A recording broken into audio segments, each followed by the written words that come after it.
অষ্টম শ্রেণীর এক নাবালিকা ছাত্রীকে টিউশনের নাম করে শ্লীলতাহানির অভিযোগ উঠল গৃহশিক্ষকের বিরুদ্ধে। ঘটনায় চাঞ্চল্য ছড়িয়েছে কোচবিহার জেলার দিনহাটায়। যদিও অভিযুক্ত গৃহশিক্ষক জিয়ারুল মিয়া তার বিরুদ্ধে আনা অভিযোগ সম্পূর্ণ অস্বীকার করেছে, তাকে ফাঁসানো হয়েছে বলে দাবি করেছেন তিনি।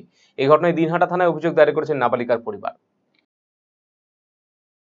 আমার মেয়ে দিনহাটা গার্লস হাই স্কুলে পড়ে, অষ্টম শ্রেণীতে পড়ে। আমি এখন টিউশন মাস্টার দেই।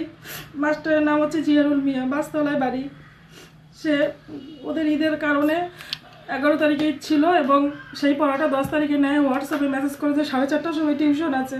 মেয়ে যখন দেখে যে 4:30 পার হয়ে যাচ্ছে, ও বাড়ি চলে আসে, টিউশনই চলে আসে। ওরা আসার পরে মেয়ে আমাকে বলে যে মা 4:30 তো পার হয়ে গেছে, তো মাস্টারকে কি ফোন করবো? তা আমি বললাম ঠিক আছে কর। তো ফোন করায় মাস্টার বলে যে পড়াবো আয়।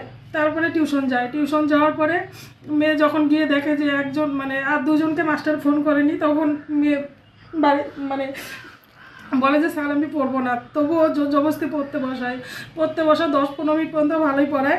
তারপরে কিছুক্ষণ পরে বলে আমি কি তোর পাশে বসতে পারি? তো বলছে না স্যার, আমার অসুবিধা হবে, আপনি যেখানে আছেন ওখান থেকে পড়ান। তবু মাস্টার বলে যে পাশে বসলে পড়া ভালো হবে। সেক্ষেত্রে মেয়ে আর কিছু বলেনি, মাস্টার জোর করে বসে পায়ে সুড়সুড়ি দেয়, দিয়ে বলে দেখ তোর কোনো অনুভূতি হচ্ছে নাকি? তো বলছে না স্যার। তারপরে জোর করে হাত ধরে, হাতে সুড়সুড়ি দেওয়ার পরে বলে যে এখন কি তোর কোনো অনুভূতি হচ্ছে? তো ও বলেছে না স্যার।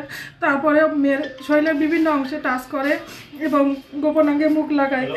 তারপরে মেয়ে আমাকে বাড়িতে এসে সমস্ত ঘটনা বলে আমি পুলিশ কমপ্লেন করি, কিন্তু এখন পর্যন্ত পুলিশ এবং প্রশাসন কোনোভাবেই কোনো কিছু সহযোগিতা করছে না। আমি চাই এর বিচার চাই। আমি দীর্ঘ 10-12 বছর ধরে টিউশন পড়াচ্ছি, বিভিন্ন জায়গায় আমি টিউশন পড়িয়েছি।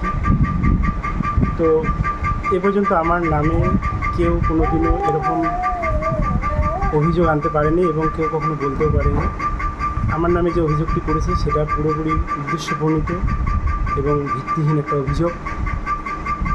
আমি চাই এখানে পুলিশ যদি সঠিকভাবে তদন্ত করে, তাহলে এর পিছনে যে আসল সত্যতা সেটা বেরিয়ে আসবে।